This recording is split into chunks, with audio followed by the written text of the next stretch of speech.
आज की वीडियो में हम देखने जा रहे हैं आर ओ सामान्य हिंदी का व्याख्या सहित हल प्रश्न पत्र। ये PYQ है सामान्य हिंदी का। हमने 2021 का प्रश्न पत्र पूरा देख लिया है। अब हम 2016 का देख रहे हैं, जो 2016 का री हुआ था 2020 में, उसे देख रहे हैं। और ये हमारी जो है वो चौथी वीडियो है।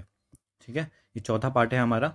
हमने 3 पार्ट इसके कवर कर लिया 15-15 क्वेश्चन के साथ 10-10 मिनट में, और 4 पार्ट में पूरी वीडियो कंप्लीट है पूरे पेपर का, तो क्या आपको बोरियत भी ना हो और आराम से आप देख भी सको। अब क्योंकि 11 फरवरी है आपका टारगेट, तो हम भी 11 फरवरी को टारगेट मानते हुए इस सीरीज़ को ख़त्म करने जो जा रहे हैं। तो फटाफट शुरू करते हैं। अगले 15 प्रश्न। निम्नलिखित में से तत्सम शब्द है। तत्सम शब्द बताना है यहाँ पर कौन सा है। ये हमारा 46वां प्रश्न है। 60 प्रश्न होते हैं टोटल सामान्य हिंदी में। हमारे 15 प्रश्न बचे हैं। तो तत्सम शब्द इसमें बताना है उच्छा, उजला, उल्लू, ओष्ठ। तो इसमें जो ओष्ठ है वो आपका तत्सम शब्द है। ओष्ठ जो है, होठ होता है, ओष्ठ का मतलब वो आपका तत्सम शब्द। अगर आपको पढ़ने हैं ना, अगर आपको वैसे पढ़ने हैं अच्छे से कि आपको रट ही नहीं जा रहे हैं तत्सम और तद्भव कैसे करें, तो आप संस्कृत की ना 6 से 10 तक का है ना कुछ संस्कृत की बुक पढ़ लो। और उसके थोड़े बुक भी नहीं पढ़नी तो उसके ना वहाँ पर शब्द होते हैं हिंदी में, शब्द अर्थ होते हैं, वो देख लो।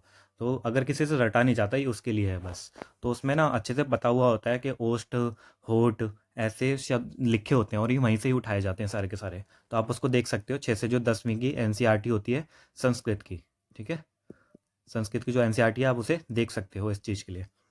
फिर ओष्ठ होता है तत्सम शब्द, और तद्भव इसका होता है होठ, यानी हमारा हिंदी में वो उसे होठ बोला जाता है ओष्ठ को। और उत्साह, ठीक है, उसे बोला जाता है उछा। और उजला, उजला को बोला जाता है उज्जवल। और उल्लू को बोला जाता है उलूक। ठीक है, तो यानी उत्साह और उज्जवल ये संस्कृत के शब्द हैं जो हमारे ऐसे के वैसे यूं के त्यों यूज़ करे जाते हैं। और इसमें हम ओष्ठ के बदले होठ को यूज़ करते हैं, और उलूक के बदले हम उल्लू को यूज़ करते हैं। तो बोलचाल में है, जैसे आपने उत्साह देखा होगा, उत्साह नहीं देखा होगा। ठीक है, उससे उज्जवल देखा होगा, उजला नहीं देखा होगा। गाँव में देखा होगा उजला। ठीक है, अब तो उजाला हो गया, उजाला उजला हो गया, ऐसे शब्द यूज़ करे जाते हैं। तो ये थे हमारे तत्सम और तद्भव। अगला प्रश्न है परिवा। परिवा का तत्सम रूप है तो परवा, परेवा, प्रतिपदा और परिवा। तो परिवा का जो तत्सम शब्द है वो है आपका प्रतिपदा। ठीक है, प्रतिपदा है उसका। अब हिंदी माह के प्रत्येक पक्ष के, जो प्रत्येक पक्ष के प्रथम तिथि को प्रतिपदा कहा जाता है। ठीक है, तो ये भी ध्यान रखना है। देखो ये कैलेंडर से है ना, हमने दूसरा क्वेश्चन आया है ये, कि कौन से माह को है ना किस नाम से जाना जाता है तत्सम रूप में, उससे प्रश्न पूछे गए हैं। तो ये दूसरा प्रश्न है ऐसा। तो आप देख लेना जितने भी माह वगैरह उनको तत्सम में क्या बोला जाता है उसको ध्यान में रख के चले जाना। अगला प्रश्न है निम्नलिखित तत्सम तद्भव शब्दों का संगत युग्म युग्म बताना है हमें। कौन सा है। खरपट माने खोपड़ी, ये नहीं होता, खरपट खोपड़ी नहीं होता। ठीक है, सत्तु सत्य, ये भी नहीं होता। घोटक घड़ा, ये नहीं होता। और पर्यंक पलंग, ये पर्यंक पलंग सही सुमेलित है। ये तत्सम शब्द है, यहाँ पे तद्भव है। सत्तु का मतलब होता है सत्तू, सत्य का होता है सच। घोटक मतलब होता है घड़ा, सॉरी, घोटक मतलब होता है घोड़ा, और घट का मतलब होता है घड़ा। ठीक है, घोटक घड़ा, घोटक घोड़ा, बार बार घड़ा क्यों बोल रहा हूँ मैं, और घट का मतलब होता है घड़ा। अगला प्रश्न देखते हैं निम्नलिखित में से तद्भव शब्द हैं। जो तद्भव शब्द बताने हैं हमें। आंसू, एकत्र, उच्च, वानर। तो तद्भव है आंसू। आंसू आप हिंदी में यूज़ करते हो। जो जो हिंदी में यूज़ होते हैं ना तद्भव, उन्हें तद्भव शब्द कहलाए जाते हैं। जो संस्कृत के शब्द होते हैं जिनको कुछ चेंज हो जाता है, उनमें कुछ परिवर्तन आ जाता है। आंसू तद्भव शब्द है। इसका तत्सम होता है अश्रु। अश्रु का होता है तत्सम। ठीक है, अब एकत्र, वानर, उच्च तत्सम शब्द हैं। ये सारे क्या है, तत्सम शब्द हैं। इनका उद्भव क्रमशः इकट्ठा, बंदर और ऊंचा है। इनका जो तद्भव शब्द बनेंगे वो अगर एकत्र होगा, एकत्र तत्सम शब्द है, और एकत्र का जो तद्भव शब्द होगा वो होगा इकट्ठा। और ऐसी वानर का हो जाएगा बंदर, और उच्च का हो जाएगा ऊंचा। अगला प्रश्न देखते हैं। कपीत का तद्भव शब्द है। कपीत का तद्भव शब्द कपूर नहीं है, केला भी नहीं है, केथा केता है। ठीक है, कपीत का तद्भव है कैथा। और खजूद भी नहीं है। कपीत का तद्भव कहता है। अन्य शब्दों का तत्सम है। कपूर का कर्पूर हो जाएगा, ये पहले भी आ रखा है कपूर वाला। केला कदली, इसका ध्यान रख लेना, केला को कदली बोला जाता है। खजूर को खुरजर। ठीक है, खजूर को खुरजर बोला जाता है।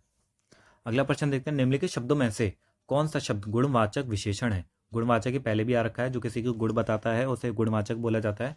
तो उचित, पांचवा, तीन और कुछ। तीन और पांचवा नहीं है, गुणवाचक गुण बताता है, और उचित भी नहीं है, ये हो जाएगा आपका उचित। गुणवाचक है, कहते हैं ना ये काम आपने उचित नहीं किया है ऐसा। पांचवा और तीन शब्द निश्चित संख्यावाचक विशेषण है, इस संख्या को बता रहे हैं। कुछ शब्द जो अनिश्चित है, अनिश्चित संख्यावाचक होता है। और परिमाणवाचक विशेषण के बारे में बताता है, कुछ जो शब्द होता है कुछ परिमाण होता है, ठीक है। तो उचित हो जाएगा आपका गुणवाचक विशेषण। अगला प्रश्न है, निम्नलिखित में से कौन सा विशेषण संज्ञा से नहीं बना है। ये कौन सा विशेषण संज्ञा से नहीं बना है, अपने आप ही बन गया है। तो श्रीमान और दानी, चमकीला, सुंदर। तो इसमें से जो सुंदर है, सुंदर विशेषण है, वो संज्ञा से नहीं बना है। अब रूप रचना की दृष्टि से विशेषण विकारी और अविकारी दोनों होते हैं। जो विशेषण शब्द होते हैं जो किसी की विशेषता बताते हैं, वो दो तरीके के होते हैं, एक होता है विकारी और एक होता है अविकारी। अब जिसमें अविकारी विशेषणों के रूपों में परिवर्तन नहीं होता, जो अविकारी होते हैं उनके रूपों में परिवर्तन नहीं होता है, ये अपने मूल रूप में बने रहते हैं। जैसे कि सुंदर, पीला, गोरा, सुडोल, भारी, चंचल। कुछ विशेषण संज्ञा शब्द में प्रत्यय लगाकर बनते हैं। अगर प्रत्यय लगा देंगे, पहले भी मैंने बताया, जो पीछे कोई एक शब्द है उसके पीछे अगर कोई शब्द लगा देते हैं उसे और नया शब्द बन जाता है, उसे बोलते हैं प्रत्यय। जैसे धर्म और एक, तो एक जो है वो प्रत्यय है आपका, तो धार्मिक हो जाएगा। चमक, जमा, ईला, ईला जो है प्रत्यय है तो चमकीला, ऐसे हो जाता है। अगला प्रश्न देखते हैं, निम्नलिखित में से किस वाक्य में, यहाँ पर 4 वाक्य दिए गए हैं, तो इन किस वाक्य में उत्तमावस्था गुणवाचक विशेषण विशेष्य का प्रयोग किया गया है। ये एक ही है आपका, उत्तमावस्था गुणवाचक विशेषण विशेष्य, किसका इसमें प्रयोग किया गया है। तो परमानंद कक्षा में सबसे होशियार छात्र है, तो परमानंद भी है और कैसा है, सबसे होशियार छात्र है, तो यही इसी में किया गया है उत्तमावस्था का। और गुण भी बता रहा है जा रहा है कि कैसा बच्चा है, होशियार है, और कैसा है, उत्तमावस्था में, तो सबसे उत्तम अवस्था है, कैसी, सबसे, ठीक है, सबसे।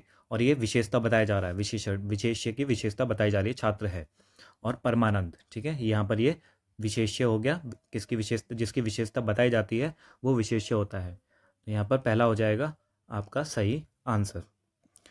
परमानंद कक्षा में सबसे होशियार छात्र है, वाक्य में उत्तमावस्था गुणवाचक विशेषण विशेष्य का प्रयोग किया गया है। विशेषण की 3 अवस्थाएं होती हैं, जो विशेषण होता है वो 3 प्रकार के होते हैं। एक मूलावस्था होती है, एक उत्तरावस्था होती है और तीसरा उत्तम अवस्था होती है।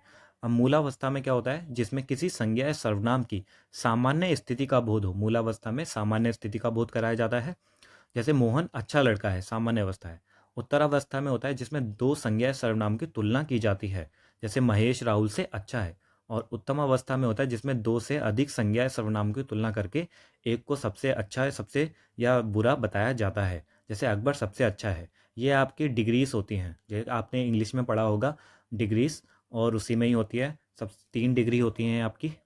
सबसे पहले सिंपल होता है जिसे मूलावस्था बोला गया है, फिर नहीं, हाँ, पहले मूलावस्था जो सिंपल डिग्री होती है, फिर दूसरा होता है कंपैरेटिव डिग्री जिसे उत्तरावस्था बोला जाता है, फिर सुपरलेटिव डिग्री होती है जिसे उत्तम अवस्था बोला जाता है। सुपरलेटिव जो सबसे बड़ा हो, जिसमें बीच वाले में उत्तरावस्था में क्या होता है, 2 लोगों की कंपैरिजन करी जाती है। और जो उत्तम अवस्था होता है उसमें पूरे ग्रुप में किसी की कंपैरिजन करते हैं। जैसे ग्रुप में अगर पूछे कि राहुल के सबसे ज़्यादा मार्क्स आए हैं क्लास में, तो ये हो गया उत्तम अवस्था। जैसे राहुल सबसे ज़्यादा लंबा लड़का है, इस तरीके से ये उत्तम अवस्था हो जाएगी। तो ऐसे ही यहाँ पर 3 अवस्थाएं होती हैं, डिग्री है ये सारी, और कुछ भी नहीं है। अगला प्रश्न देखते हैं, सौर किस मूल शब्द से बना विशेषण है। यानी सौर जो है एक विशेषण है, उसका मूल शब्द हमें बताना है, ठीक है। तो सूर, सूर, सूर्य, उपयुक्त में से किसी से नहीं। तो अगर आपको तुक्का ही मारना हो तो सूर्य ही मारोगे, तो सूर्य है ये। सूर्य मूल शब्द से बना विशेषण है सौर, अन्य शब्द असंगत हैं, ऐसे ही बता दिए बस। अगला प्रश्न देखते हैं, निम्नलिखित में से कौन सा शब्द विशेषण है, कौन सा शब्द विशेषण है वो बताना है हमें। आग, अगीन, आग्नेय, उपयुक्त में से कोई नहीं। तो यहाँ पर जो आग्नेय है वो विशेषण है, दिए गए शब्दों में आग्नेय शब्द विशेषण है। आग जो है वो संज्ञा शब्द है, ठीक है, जो आग है वो संज्ञा है, इसका तत्सम होता है अग्नि। आग तद्भव शब्द है, जो आग है वो तद्भव है, और इसका जो तत्सम होता है वो, यानी जो संस्कृत में यूज होता है वो होता है अग्नि। और अगर विशेषण की बात करें तो विशेषण है आपका आग्नेय। अगला प्रश्न देखते हैं, आकाश का पर्यायवाची शब्द है। आकाश का पर्यायवाची है आपका सहकार, नहीं है। शून्य, शून्य देखते हैं, प्रभा, नहीं। मंडली, तो आकाश मतलब शून्य है, आकाश का शून्य है, तो शून्य। गगन, क्योंकि आकाश बिल्कुल शून्य है इसलिए बोला गया है क्योंकि वहाँ पर कुछ भी नहीं होता, कहते हैं ना यहाँ शून्य है, कुछ भी नहीं है यहाँ पर। आप वहाँ पर कुछ भी नहीं है, आप जितना देखते जाओ उसमें कुछ भी नहीं दिखेगा, इस तरीके से। और नभ, अंबर, व्योम, ये सारे हमें पता होते हैं, व्योम वगैरह, इसलिए यहाँ पर उन्होंने शून्य पूछा गया है कि इसमें कन्फ्यूज़न हो सकती है। अब प्रभा के पर्यायवाची शब्द हैं चमक, ज्योति, दीप्ति, कांति, छवि, आभा। प्रभा, ये पहले भी पूछा गया है प्रभा का। अब अगला प्रश्न देखते हैं। सोना का पर्यायवाची शब्द है सोना। सोना का पर्यायवाची अर्क, नहीं, माणिक्य, वर्क, कनक। कनक होता है पर्यायवाची, ये पहले भी आ रखा है कनक। तो सोना का होता है स्वर्ण, सुवर्ण, पुष्कल, हेम, हाटक, कंचन।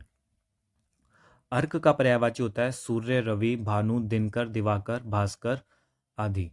और अन्य शब्द असंगत हैं, कोई भी वैसा ही फालतू में दे दिया है। अगला प्रश्न देखते हैं। उसके प्राण परेखू उड़ गए। उसके प्राण पखेरु उड़ गए। ठीक है, उसके प्राण पखेरु उड़ गए। इस वाक्य में पखेरु शब्द किसका पर्यायवाची है? तो पखेरु होता है पक्षी का पर्यायवाची। ठीक है, पखेरु का पर्यायवाची है पक्षी। उसके प्राण पखेरु उड़ गए। इस वाक्य में पखेरु शब्द पक्षी का पर्यायवाची है। इसके अन्य पर्याय हैं अंडज, विहग, खग, विहंग, शकुनी, पतंग, परिंदा, चिड़िया। जल्दी का पर्याय तीव्र, द्रुत होता है। जो जल्दी शब्द है उसका होता है तीव्र और द्रुत। अगला प्रश्न देखते हैं। निम्नलिखित में से कौन सा शब्द चंद्रमा का पर्यायवाची नहीं है? यहाँ पर नहीं पूछा गया है, तो कौन सा शब्द है जो चंद्रमा का पर्यायवाची नहीं है? तो सुधांशु है, सुधाकर भी है, सुधाधर भी है, कौन सा नहीं है? सलील। सलील नहीं है। और यह पानी का पर्यायवाची है। ठीक है, सलील जो है वो पानी का पर्यायवाची है। पानी के अन्य पर्यायवाची है नीर, तोय, अंबु, वारी। सुधांशु, सुधाकर, सुधाकर और मयंक, शशि, चंद्र, राकेश आदि चंद्रमा के पर्यायवाची हैं। सारे चंद्रमा के पर्यायवाची हैं। और अपनी श्रृंखला का आखिरी प्रश्न देखते हैं हम। निम्नलिखित शब्दों में से एक शब्द माता का पर्यायवाची नहीं है। फिर से नहीं पूछा जा रहा है, तो कौन सा नहीं है? तो अम्ब, अम्ब होता है, अम्बु नहीं होता, अम्बा होता है, जननी होता है। ठीक है, ये बस अम्बू में अम्बू को ही कर दिया, अम्ब को अम्बू कर दिया कन्फ्यूज़न के लिए। तो अम्बु माता का पर्यायवाची नहीं है। अभी तो पानी का पर्यायवाची है। देखो पानी का फिर से दो दो बार पूछ लिया इन्होंने। अब अम्ब, अम्बा, जननी, मातृ, धात्री आदि माता के पर्यायवाची हैं। तो ये हमारे होता है 2016 का जो री एग्ज़ाम था उसका प्रश्न पत्र पूरा हो गया। अब इसके बाद जो 2016 का हुआ था जो मेन पेपर, ये तो 2020 में हुआ था जो री एग्ज़ाम था वो हमने देखा। अब जो 2016 में हुआ था जो मेन पेपर था उसका हम देखेंगे।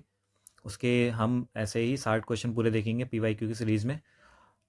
तो चलिए मिलते हैं अगली वीडियो में, तब तक के लिए बाय बाय।